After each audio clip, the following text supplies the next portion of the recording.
Hey there. Ever paused to consider the silent frameworks shaping your entire day? Hmm. Those unconscious beliefs. Exactly. Guiding your choices, your reactions, your very sense of self-worth. Yeah, we all have them.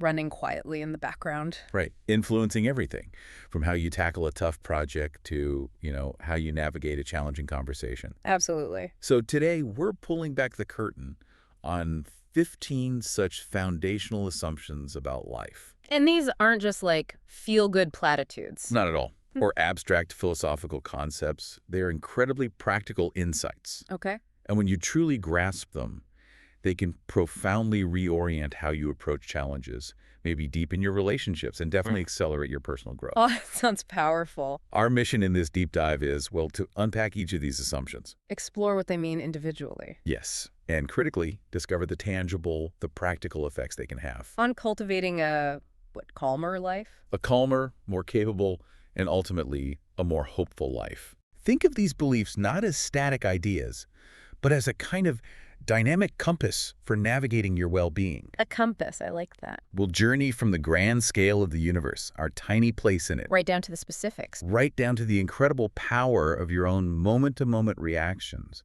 and how that often elusive quality, commitment, is the true engine of lasting change. Okay, I'm ready. Let's get started. That's it, exactly. What's truly illuminating, I think, is seeing how these insights, which might seem quite distinct at first, Yeah, they feel separate. they actually interlock. They form a really robust, practical philosophy for living. So it's a system. It is. It's Yeah. not just intellectual agreement. It's about shifting your operating system so you can act from these truths. Actually changing your experience. Transforming your experience, yeah, rather than just observing it. All right, your place in the universe. Humility and perspective. Okay, let's dive straight in with something foundational, maybe even audacious. Okay, hit me with it. The idea that the universe is generally friendly. Oh, right. For some, hearing that might raise an eyebrow, especially when you're facing daily struggles or, global chaos. Sure. What does friendly really mean here?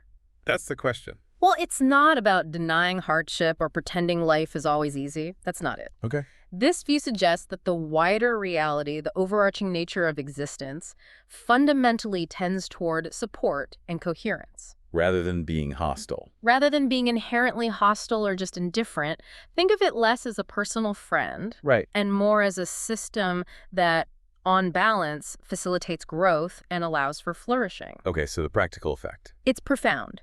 It invites a baseline of trust and resilience. When you operate with this belief, you make steadier, more thoughtful choices, even amidst profound uncertainty. So you're not constantly bracing for the worst. Exactly. You're able to frame setbacks not as personal attacks from some malevolent force, Yeah. but as navigable challenges within a larger pattern that ultimately supports learning and moving forward. So it's a shift from a default stance of, skepticism or defensiveness. Yeah, to one of underlying trust, instead of seeing the universe as something you constantly have to fight. You're viewing it as something you can ultimately work with, even when things go sideways. Precisely. And it significantly lowers your default expectation of threat. Does it help mitigate anxiety then? Definitely. If you expect the system to generally support you, even through tough lessons, your whole response changes.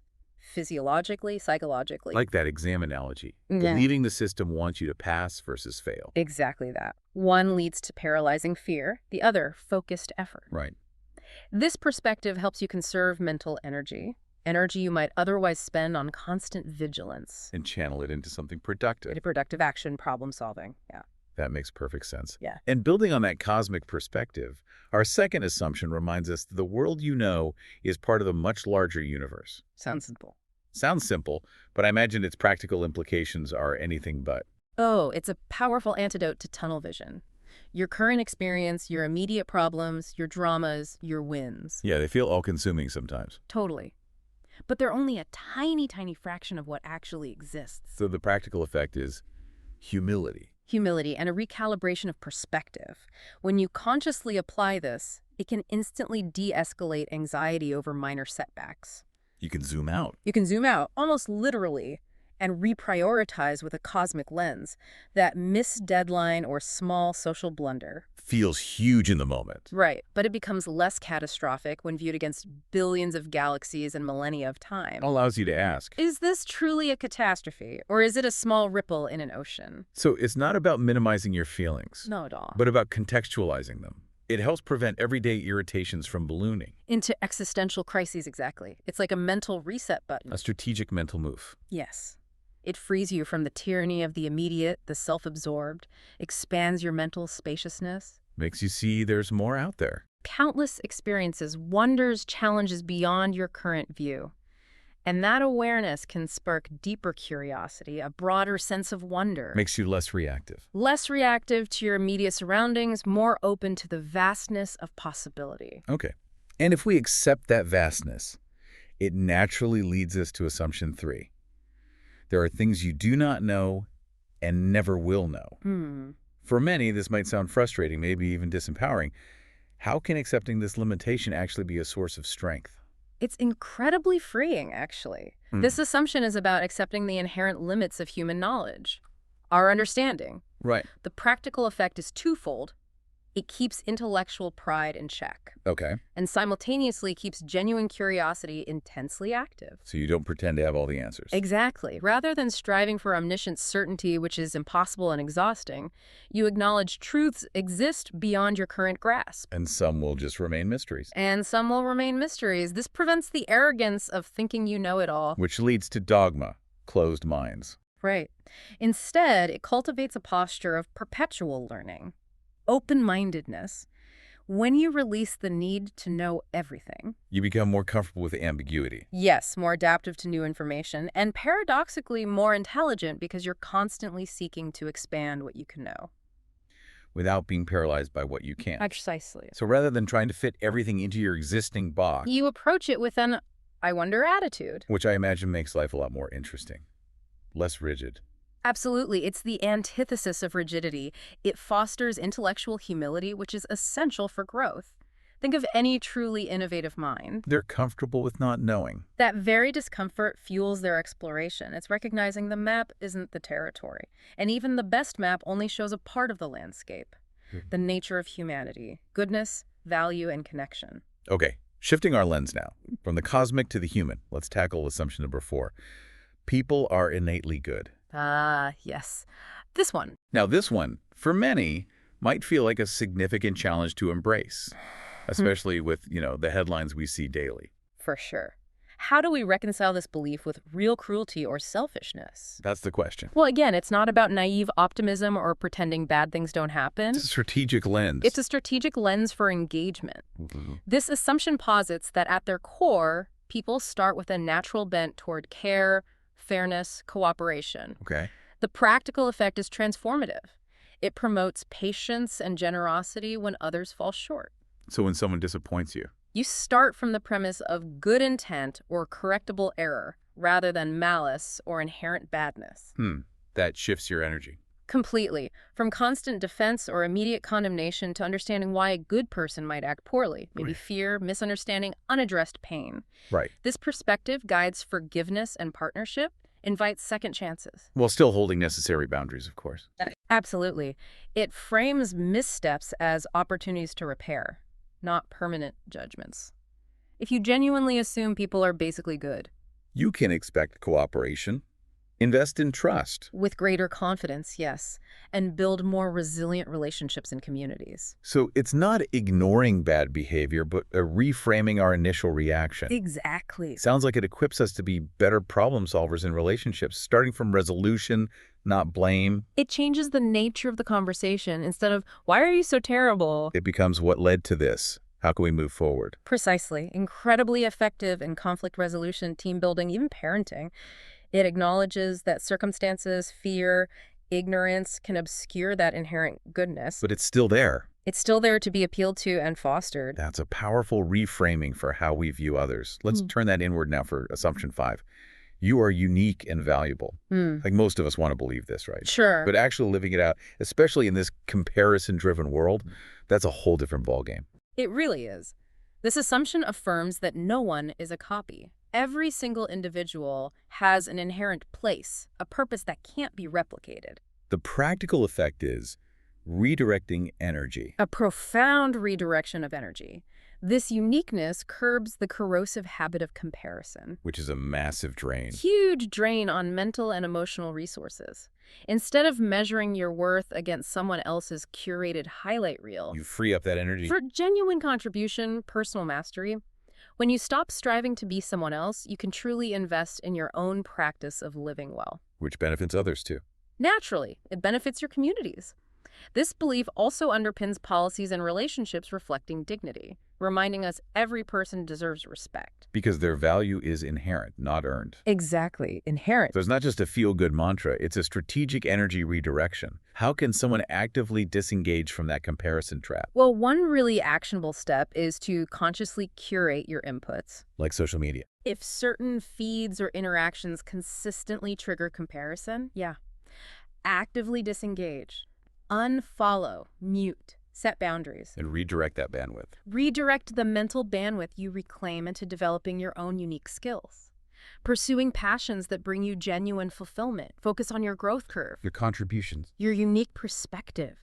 You'll find that leaning into your own value actually attracts more genuine connection and opportunities. Instead of chasing external validation. Exactly. That makes a lot of sense. And building on individual value, we move to assumption 6. You are part of something greater than yourself. This rounds out the human experience. It really does, doesn't it? This greater something. Mm-hmm. It's not prescriptive. No, it could be family, community, a spiritual tradition, a shared purpose. Yeah. Even the web of life itself. And the practical effect of seeing this link. Incredibly powerful. It drastically reduces isolation and effectively spreads responsibility. You're not carrying every burden alone. Right. It anchors your personal responsibility, yes. Encourages you to act with broader consequences in mind. But it also alleviates anxiety. Because you realize you're not solely accountable for every single outcome. It allows your personal aims to align with shared purposes, long-term horizons. Gives individual actions deeper meaning. Deeper resonance within a larger narrative, like being a vital thread in a big, intricate tapestry. Rather than an isolated string. Exactly. So it's realizing your individual agency within a larger context. Your actions have ripples, but you're also supported. It's that balance, personal contribution and shared burden. Offers purpose and comfort. Precisely. Helps us understand our struggles are often universal, our joys amplified when shared. This interconnectedness is a profound source of strength and meaning. Moves us beyond just individual pursuits. To a more collaborative, community-minded approach to life. Okay, and to round out this deeply human section, let's jump ahead slightly to assumption 15, which feels like, for many, the ultimate anchor. You are loved, and all is well. This isn't just romantic love, is it? No, far beyond that. This assumption speaks to a deep, fundamental assurance that pervades existence. An underlying benevolence. A foundational acceptance or grace that supports your being. The practical effect is immense. How so? This conviction powerfully stabilizes the heart during intense strain or crisis. It provides a deep, unwavering sense of peace. Sustains hope. Sustains hope even when outward circumstances are incredibly challenging, even bleak.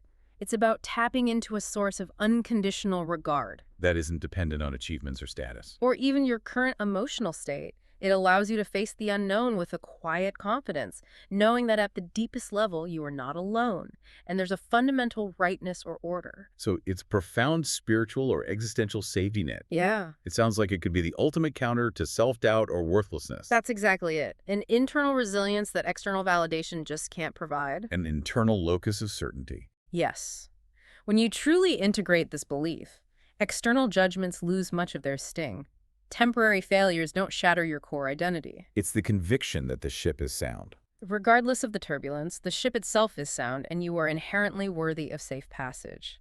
This conviction enables you to risk, to fail, and to persist. Knowing your fundamental value remains intact. Exactly. 3. Your power, agency, growth, and learnable skills. Okay, moving from our inherent nature to our active power. Here's where we really drill down into personal agency. Right. Assumption number 7 is a classic for a reason. You cannot change what happens, only your reaction to it. The cornerstone. Feels like a cornerstone of resilience, but also something many of us grapple with daily. What's the key to truly internalizing this? Well, this crucial distinction is in many ways the bedrock of practical wisdom. It redirects your finite energy. From the futile task of rewriting the past. Or controlling external forces, yeah, to the profoundly impactful work of shaping your own character and response under pressure. The practical effect is liberating. A massive liberation of energy and a dramatic increase in your sense of personal agency. It's not about being passive. It's about discerning what's in your control. What is truly within your sphere of influence? To internalize it, you have to consistently practice that moment of pause. So when a plan collapses, the natural impulse might be anger or blame. But the person who embodies this assumption, accepts the outcome, takes a breath, regulates their response, clarifies the next steps they can take, seeks appropriate help.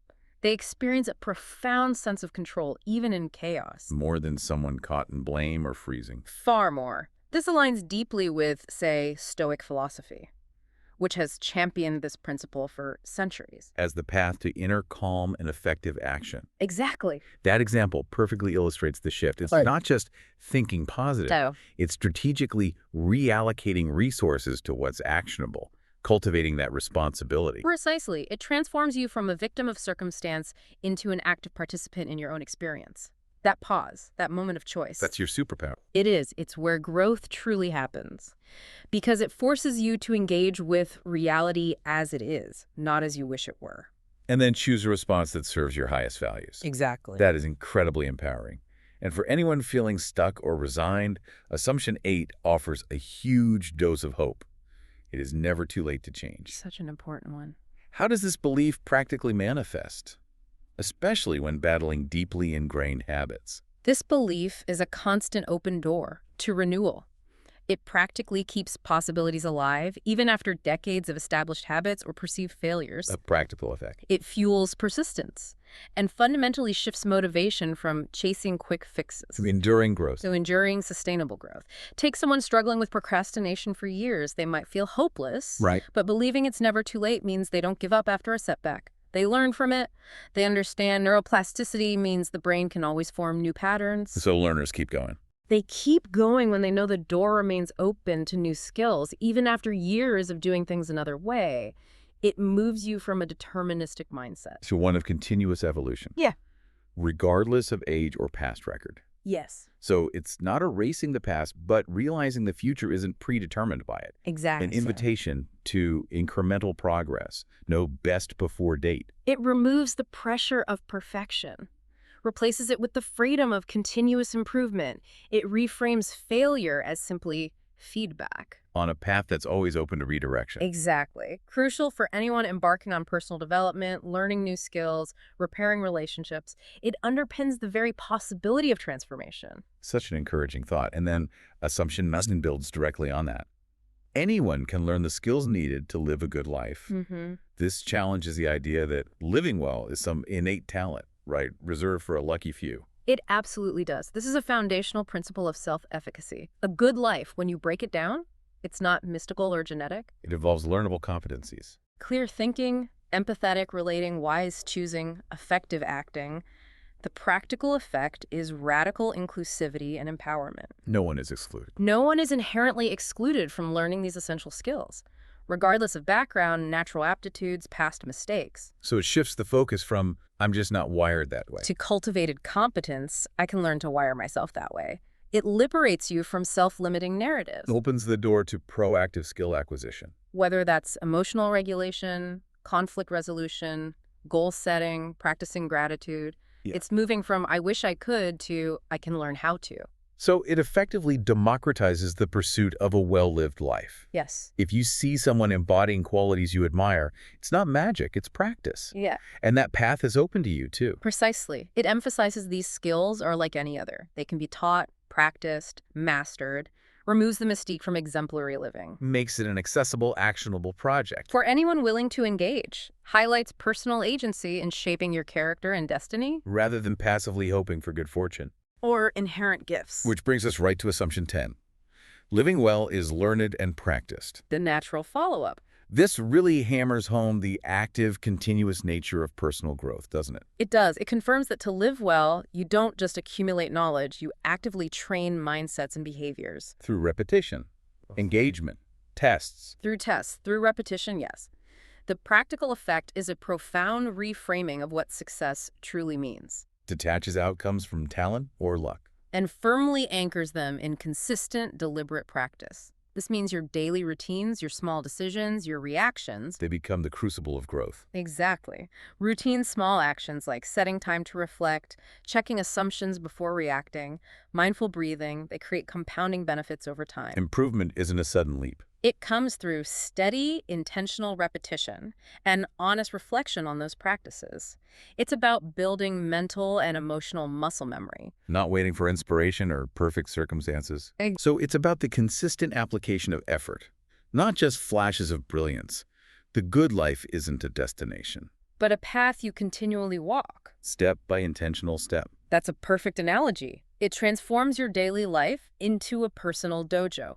Every interaction, every challenge becomes an opportunity to practice. Shifts focus from external results to internal mastery. And it's that internal mastery that ultimately leads to more fulfilling, resilient outcomes. And if we're going to practice, we need some serious resolve. So, assumption 11, which I imagine acts as the glue for all this. The hinge, maybe? The hinge, yeah. Learning new skills requires commitment. What does commitment truly entail beyond just wanting something? You've hit on the core distinction.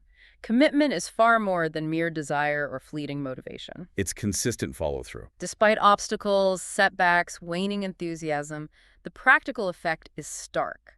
Without this genuine pledge of steady effort over time. Progress goals. And aspirations remain just that. Aspirations. Commitment becomes the very hinge of all personal progress. It means showing up even when you don't feel like it. Understanding failure is part of it. It's part of the learning curve, yeah. Adapting your approach rather than abandoning the goal. It's the disciplined pursuit of a chosen path. Knowing that even modest, consistent efforts add up. They accumulate into real and lasting change. Think of learning an instrument or a language. Progress isn't linear. But commitment ensures you keep coming back. Keep returning to the practice, building incremental mastery day by day. So it's about staying the course through the inevitable dips and plateaus. Yes. It sounds like commitment is the active choice to keep investing in your future self, even when immediate gratification isn't there. Exactly. It's an act of faith in your own potential and in the process of growth. It's what differentiates someone who tries from someone who learns and masters. The consistent application of intentionality. That translates a good idea into a well-lived reality. 4. The path to happiness and meaning. Clear thinking and good habits. Okay, so with commitment as our engine, what's the actual blueprint? Assumption 12 lays it out. You live well through clear thinking and good habits. How to? Right. How do these two powerful forces synergize to create a good life? Well, this link offers a deeply reliable compass. Clear thinking means actively seeing facts as they are. Naming your assumptions. Rigorously naming your own assumptions, checking your conclusions, not letting biases or emotions dictate perception. Okay. And good habits. They're the repeated, intentional actions that consistently support your health, relationships, purpose. The practical effect of them working together. Profound. Clear thinking drastically reduces mental fog, curbs rash impulses, helps you make more informed choices. And good habits translate those insights into action. Translate your values directly into daily behavior. Together, they form a powerful, self-reinforcing loop. Insight informs action. Action refines insight. It's a dynamic interplay. Knowing better leads to doing better. And doing better helps you understand better. Yes. So it's not enough to just think clearly if you don't act on it. Right. And it's hard to build good habits if they're not informed by clear understanding. It's the engine and the steering wheel. Precisely. One without the other is incomplete. You can think clearly all day, but if your habits contradict your insights, progress is minimal. Or try to build habits without clear thinking. They might be misdirected or unsustainable. This assumption gives us a practical, two-pronged approach, shaping our lives proactively. That's a very robust system. And then, for what many of us are ultimately striving for, assumption 13 is key. Happiness and meaning arise from living well. Ah, the outcome. So they're not external prizes we find or chase. No, they're natural consequences of an internal process. That's a crucial reorientation. It is. Happiness and meaning are outcomes, not starting points or external goals to acquire. The practical effect. It counters the often futile, exhausting chase for quick pleasure or fleeting external validation. It firmly ties positive feelings and significance. To sound, intentional living. rather than chance events, possessions, or external circumstances. For example, someone who builds the habit of honest dialogue, patient listening, Finds deeper relationships, durable purpose. often far more than someone relying on short bursts of distraction or external accolades, when your thoughts and habits genuinely align with core values. A sense of joy and significance follows naturally. It's a byproduct of integrity and skillful living, not something you can directly grasp or demand. That really shifts the goalpost, doesn't it? Completely. Instead of searching for happiness, you focus on cultivating the habits and thinking that inherently produce it. Makes happiness less elusive, more a natural byproduct of intentional action. Puts the agency back in your hands. Exactly. Moves you from a consumer of happiness to a producer of well-being. It's not ignoring joy, it's understanding its true source. Leads to more stable, enduring contentment. Because it's built from the inside out, not dependent on external fluctuations. And finally, to seal this entire framework with another note of profound hope, Assumption 14. You can live a happy and meaningful life. The ultimate affirmation. This isn't just wishful thinking, is it? What makes this path truly accessible? It reinforces that the path we've discussed, cultivating clear thinking, good habits, underpinned by these assumptions, is genuinely accessible to anyone. The practical effect is empowerment. Immense empowerment. It does not require perfect circumstances, exceptional talent, huge wealth, or flawless execution from the start. It's available to anyone who chooses to engage. Anyone who consciously chooses to engage with these principles, cultivate self-awareness, and commit to practicing these skills. That's through cynicism. And externalizing responsibility, yeah. Reminds you that while external conditions matter, your capacity to cultivate inner happiness and meaning is ultimately within your reach. An invitation to take ownership. Take ownership of your well-being, knowing the tools are available and the journey is possible. So it's a declaration of potential. Yeah. Regardless of your starting point, the capacity is there. It's an inherent human possibility, waiting to be unlocked through intention and practice. That's the ultimate empowering statement. It is. The conviction that this isn't an exclusive club, but a universal human potential. Your journey towards a good life is not only valuable, but entirely achievable. Through the consistent application of these very assumptions. Exactly, Outro. So, what does this all mean for you, listening right now? Let's try and synthesize these 15 powerful ideas. Pull it all together. Right.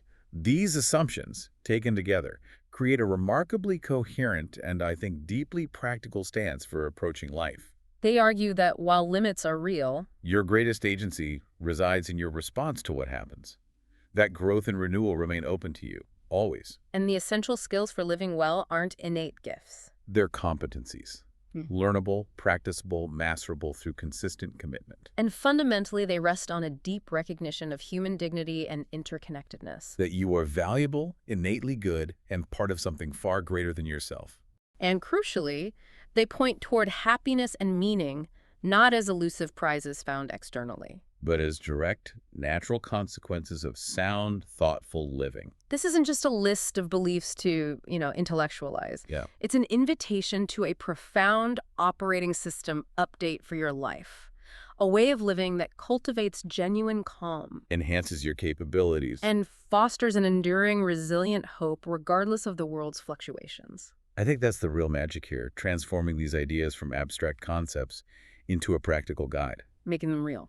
Exactly. So as you reflect on these powerful assumptions and their practical effects, consider this provocative thought for your own journey. Okay. What is one foundational assumption, maybe one we discussed today, that you could commit to exploring more deeply? Or perhaps one skill you could start practicing, maybe even today, to shape your daily responses with clearer thinking and better habits?